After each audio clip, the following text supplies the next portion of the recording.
Bonjour à tous, alors aujourd'hui nous recevons deux coachs en orientation et co-auteurs de cet ouvrage paru aux éditions Studirama, Anticipez vos études supérieures. Donc Valérie Alas-Luquetas, Stéphanie Mojmasson, bonjour. Bonjour. Alors aujourd'hui donc nous allons nous intéresser spécialement aux épreuves communes de contrôle continu. Alors est-ce que vous pouvez nous rappeler concrètement en quoi ça consiste rapidement? Stéphanie.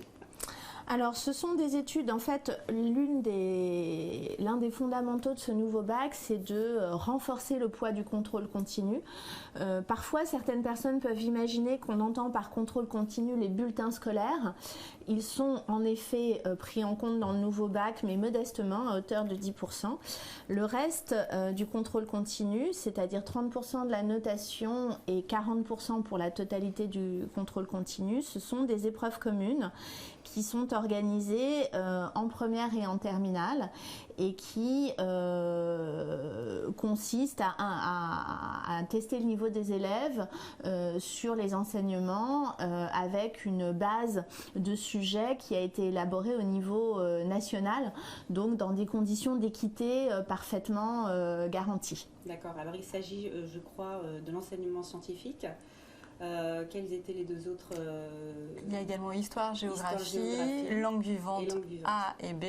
Et EPS, ça, c'est pour la première. Voilà, le PS également. Ouais. Alors, quels seraient les conseils justement que vous pourrez donner pour réussir ces épreuves, en tout cas pour bien les préparer? Alors, les conseils. Ils ont quand même un temps très très restreint. Donc, de septembre, les premières épreuves commencent en janvier, fin janvier. Donc, comment bien répartir ce temps?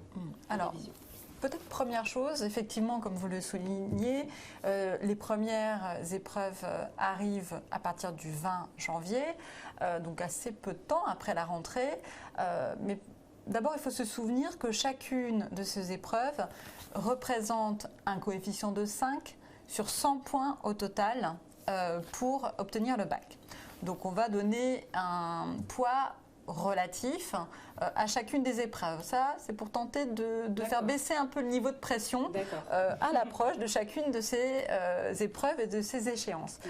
La deuxième chose, j'aurais envie de dire, il faut se préparer à ces épreuves comme on doit se préparer et comme on a toujours dû se préparer tout au long de l'année de première et terminale, c'est-à-dire en faisant un travail continu dans l'année.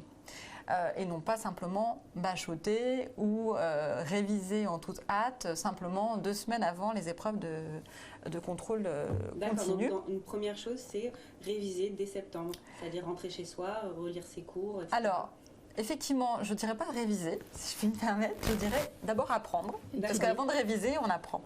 Et ce qu'il faut savoir, ce qui est démontré aujourd'hui par les études sur les sciences cognitives, c'est que notre cerveau, il a une capacité d'apprentissage qui s'améliore par la répétition.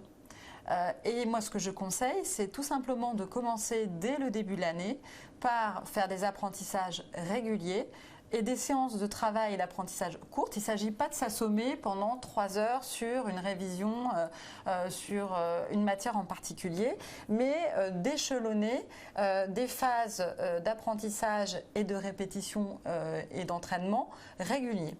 Ça peut être des petites séquences de 25-30 minutes à chaque fois dans chaque matière pour renforcer l'apprentissage. Et c'est de cette manière que notre cerveau apprend le mieux.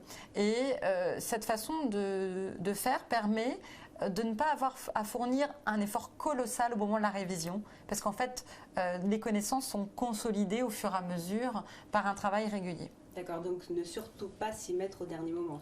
Donc en janvier. Exactement. Absolument, absolument. Alors, l'une des vertus de ce système, c'est que finalement, un examen final, c'est très injuste. On peut avoir un gros coup de stress, un gros coup de pompe au dernier moment parce que justement, on a un peu trop bachoté à la dernière minute. A contrario, on peut avoir un gros coup de chance. C'est pas interdit, mais en tout cas, il y a un côté très aléatoire. Donc le fait d'avoir réduit un peu le poids de l'examen final et augmenté celui de ce contrôle continu qui se fait par le biais d'épreuves communes répétées, dilue un peu ce risque d'aléa. Stéphanie, Valérie, merci.